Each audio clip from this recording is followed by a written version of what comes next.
Skipper sports club ಇವರು ಸುಮಾರು 13 ವರ್ಷಗಳಿಂದ ಈ ಒಂದು ಕ್ರೀಡಾಕೂಟವನ್ನು ಮಾಡ್ಕೊಂಡು ಬಂದಿದ್ದಾರೆ. ಇವತ್ತಿನ ವಿಶೇಷತೆ ಏನಂತಂದರೆ ಮೊದಲನೇ ವರ್ಷದ ಕಬಡ್ಡಿ ಟೂರ್ನಮೆಂಟ್, ಅದು ಹೊನಲು ಬೆಳಕಿನ ಕಬಡ್ಡಿ ಟೂರ್ನಮೆಂಟ್. ಸುಮಾರು 8 ತಂಡಗಳು ಇಲ್ಲಿ ಭಾಗವಹಿಸಿದೆ. ಎಲ್ಲ ತಂಡಗಳು ಬಿಡ್ಡಿಂಗಾಗಿ ಬಂದಂತಹ ತಂಡಗಳು. 8 ತಂಡಗಳಿಗೆ 8 ಓನರ್ಸ್ಗಳಿದ್ದಾರೆ. ಅವರ ಒಂದು ಸಹಕಾರದಿಂದ ಈ ಒಂದು ಕ್ರೀಡಾ ಉತ್ಸವವನ್ನು ನಾವೆಲ್ಲರೂ ಮಾಡ್ತಾಯಿದ್ದೀವಿ. ಈ ದಿನಗಳಲ್ಲಿ ಕೊಡಗು ಜಿಲ್ಲೆಯಲ್ಲಿ ಬಹಳಷ್ಟು ಕ್ರೀಡೆಗಳು ನಡೀತಾ ಇದೆ. ಇದಕ್ಕೆ ಕಾರಣ ಕೊಡಗು ಕ್ರೀಡೆಗೆ ಉತ್ತೇಜನ ಕೊಡುವಂತಹ ಒಂದು ಜಿಲ್ಲೆ. ಬಹಳಷ್ಟು ಕಾರ್ಯಕ್ರಮಗಳು ಇತ್ತೀಚೆಗೆ ಪನ್ನಂಪೇಟೆಯಲ್ಲಿ ನಡೆದಿದೆ. ಇದಕ್ಕೆಲ್ಲ ಸಹಕಾರ ನೀಡುವಂಥವರು ನಮ್ಮ ಸುತ್ತಮುತ್ತಲಿನ ಕಾಫಿ ಬೆಳೆಗಾರರು, ರೈತಾಪಿ ವರ್ಗದವರು, ಕೂಲಿ ಕಾರ್ಮಿಕರು, ರಾಜಕೀಯ ವ್ಯಕ್ತಿಗಳು, ಇವರೆಲ್ಲರ ಸಹಕಾರದಿಂದ ಇಂಥ ಒಂದು ಕ್ರೀಡೆಯನ್ನು ನಾವು ಮಾಡ್ಕೊಂಡು ಬರ್ತಾ ಇದ್ದೀವಿ.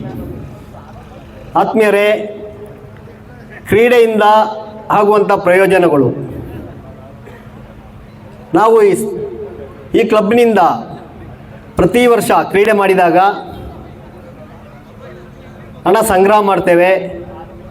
ಕೆಲವೊಂದು ಸಂದರ್ಭದಲ್ಲಿ ನಾವೇನು ಆಯೋಜಕರು ಕಡೆಯ ದಿನ ನಮ್ಮ ಕೈಯಿಂದ ಹಣ ಹಾಕಿ ಕೆಲವೊಂದು ಲೆಕ್ಕಾಚಾರವನ್ನು ಮುಗಿಸುವಂಥ ಪ್ರಸಂಗಗಳು ನಡೆದಿದೆ. ಅದೇ ರೀತಿಯಲ್ಲಿ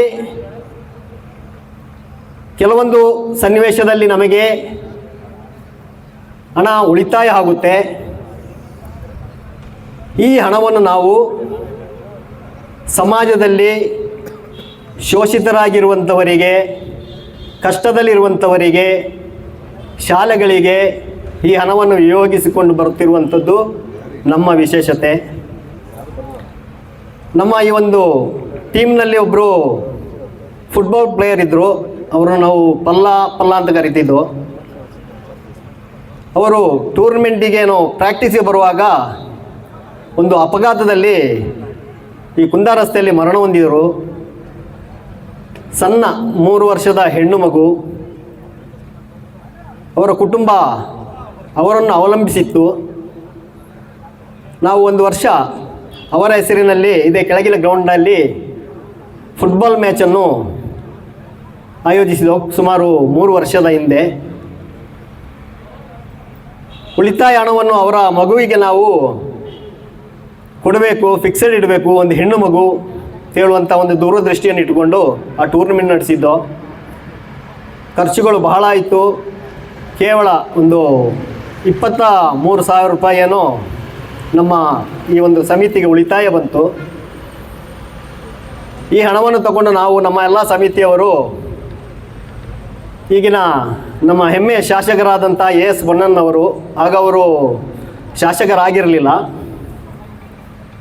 ಅವರಲ್ಲಿ ಹೋಗಿ ಕೇಳಿಕೊಂಡು ಈ ಥರ ಒಂದು ವಿಚಾರ ಇದೆ ಸರ್, ದಯವಿಟ್ಟು ಆ ಹೆಣ್ಣು ಮಗಿಗೆ ಒಂದು ಕನಿಷ್ಠ ಒಂದು 50,000 ರೂಪಾಯಿ ಆದರೂ ನಾವು ಒಂದು 5 ವರ್ಷಕ್ಕೆ ಡಿಪಾಸಿಟ್ ಇಡಬೇಕು, ಆ ಮಗುವಿಗೆ ಏನಾದರೂ ವಿದ್ಯಾಭ್ಯಾಸಕ್ಕೆ ಆಗ್ತದೆ ಅಂತ ಹೇಳುವಂಥ ದೃಷ್ಟಿಯಿಂದ ನಾವು ಮಾಡಿದೋ. ಆ ಗುರಿ ಮುಟ್ಟಲಿಕ್ಕೆ ನಮಗೆ ಸಾಧ್ಯ ಆಗಲಿಲ್ಲ, ನಿಮ್ಮ ಸಹಾಯ ಬೇಕು ಅಂತ ಕೇಳಿಕೊಂಡು ಕೂಡಲೇ ಅವರು ನಮಗೆ ಒಂದು 50,000 ರೂಪಾಯಿ ಚೆಕ್ಕನ್ನು ಕೊಟ್ಟು ಮಗುವಿಗೆ ಫಿಕ್ಸೆಡ್ ಇಡಿ, ಆ ಮಗುವಿನ ಭವಿಷ್ಯ ಒಳ್ಳೆಯದಾಗಲಿ ಅಂತ ಹೇಳ್ಬಿಟ್ಟು ನಮಗೆ ಒಂದು ಉಪಕಾರ ಮಾಡಿದ್ರು. ಅದೇ ರೀತಿಯಲ್ಲಿ ಈ ವರ್ಷದ ಈ ಒಂದು ಟೂರ್ನಮೆಂಟಲ್ಲಿ ಬಹಳಷ್ಟು ಜನ ಧನ ಸಹಾಯ ಮಾಡಿದ್ದಾರೆ. ದೇವರ ಒಂದು ಕರುಣೆಯಿಂದ ಈ ಒಂದು ಟೂರ್ನಮೆಂಟಲ್ಲಿ ಏನಾದರೂ ಹಣ ಬಾಕಿ ಆದರೆ ನಾವು ಶಾಲಾ ಮಕ್ಕಳಿಗೆ ಇದನ್ನು ವಿನಿಯೋಗಿಸುವಂತಹ ಒಂದು ಯೋಚನೆಯನ್ನು ಮಾಡಿದ್ದೀವಿ. ಅದು ಆಗ್ಬೋದು ಅಂತ ನಾನು ಭಾವಿಸ್ಕೊಂಡಿದ್ದೀನಿ. ಅದು ನೆರವೇರಲಿ. ಇದಕ್ಕೆಲ್ಲ ಈ ವೇದಿಕೆಯಲ್ಲಿ ಕೂತಂತಹ ಎಲ್ಲ ಗಣ್ಯರ ಸಹಕಾರ ಹಾಗೂ ಹಲವಾರು ರಾಜಕೀಯ ವ್ಯಕ್ತಿಗಳು, ಎಲ್ಲ ಪಕ್ಷದವರು, ಆ ಪಕ್ಷ ಈ ಪಕ್ಷ ಅಂತಿಲ್ಲ, ಎಲ್ಲರೂ ನಮಗೆ ಧನ ಸಹಾಯ ನೀಡಿದ್ದಾರೆ, ನಮ್ಮ ಶಾಸಕರು ಸಹ ನೀಡಿದ್ದಾರೆ. ಇವರೆಲ್ಲರಿಗೂ ನಾನು ಈ ಒಂದು ಸ್ಪೋರ್ಟ್ಸ್ ಕ್ಲಬ್ನ ಮುಖಾಂತರ ತುಂಬ ಹೃದಯದ ಧನ್ಯವಾದಗಳನ್ನು ತಿಳಿಸುತ್ತಾ, ಈ ಒಂದು ಕಾರ್ಯಕ್ರಮಕ್ಕೆ ಸಾರ್ವಜನಿಕರು ಬಂದದ್ದು ಕಡಿಮೆ. ಏನಕ್ಕೆ ಅಂತ ಹೇಳಿದ್ರೆ, ಹೊನಲು ಬೆಳಕು ಕಾರ್ಯಕ್ರಮ ಅಂತ ಹೇಳುವಾಗ ಎಲ್ಲ ಈ ತಂಡವೂ ಸಹ ರಾತ್ರಿ ಆಡಲಿಕ್ಕೆ ಇಷ್ಟಪಡ್ತಾರೆ. ರಾತ್ರಿ ಹೊತ್ತಲ್ಲಿ ಬಹಳಷ್ಟು ಪ್ರೇಕ್ಷಕರು ಇಲ್ಲಿ ಇರ್ತಾರೆ, ಒಂದು 500ಕ್ಕೂ ಹೆಚ್ಚು ಪ್ರೇಕ್ಷಕರು ಇಲ್ಲಿ ಇರ್ತಾರೆ ಅಂತ ಹೇಳುವಂಥದ್ದು ನಮ್ಮ ಭಾವನೆ. ಏಕೆಂತ ಹೇಳಿದ್ರೆ ನೆನ್ನೆನೇ ಇವತ್ತು ಈ ಒಂದು ಸ್ಟೇಜ್ ಮಾಡುವಾಗ ಒಂದು 100-125 ಜನ ಬಂದು ಇಲ್ಲಿ ಏನು ವಿಚಾರ ನೋಡಿ ನೋಡಿ ನೋಡಿ ಹೋಗ್ತಿದ್ರು. ಭಾಳಷ್ಟು ಜನ ಬರ್ತಾರೆ. ಬಟ್ ಇವತ್ತಿನ ಈ ಒಂದು ಕಾರ್ಯಕ್ರಮಕ್ಕೆ ಸ್ವಲ್ಪ ಜನ ಬರಬೇಕಿತ್ತು. ಅದು ನಮ್ಮದು ಒಂದು ಫೇಲ್ಯೂರ್ ಅಂತ ನಾವು ಭಾವಿಸಿದ್ದೀನಿ. ಕೆಲವೊಂದು ಅಡಚಣೆಗಳಾಗಿದೆ. ಇದನ್ನೆಲ್ಲ ಸರಿದೂಗಿಸ್ಕೊಂಡು ಮುಂದಿನ ದಿನಗಳಲ್ಲಿ ಉತ್ತಮ ಒಂದು ಕಾರ್ಯಕ್ರಮವನ್ನು ಮಾಡಿಕೊಂಡು ಹೋಗ್ತೀವಿ ಅಂತ ತಮ್ಮಲ್ಲಿ ವಿನಂತಿಸುತ್ತಾ, ನನಗೆ 2 ಮಾತನಾಡಲು ಅವಕಾಶ ಕೊಟ್ಟಂತಹ ಎಲ್ಲರಿಗೂ ವಂದಿಸಿ ನನ್ನ 2 ಮಾತನ್ನು ಮುಗಿಸ್ತೇನೆ. ಅವಕಾಶಕ್ಕಾಗಿ ಧನ್ಯವಾದಗಳು.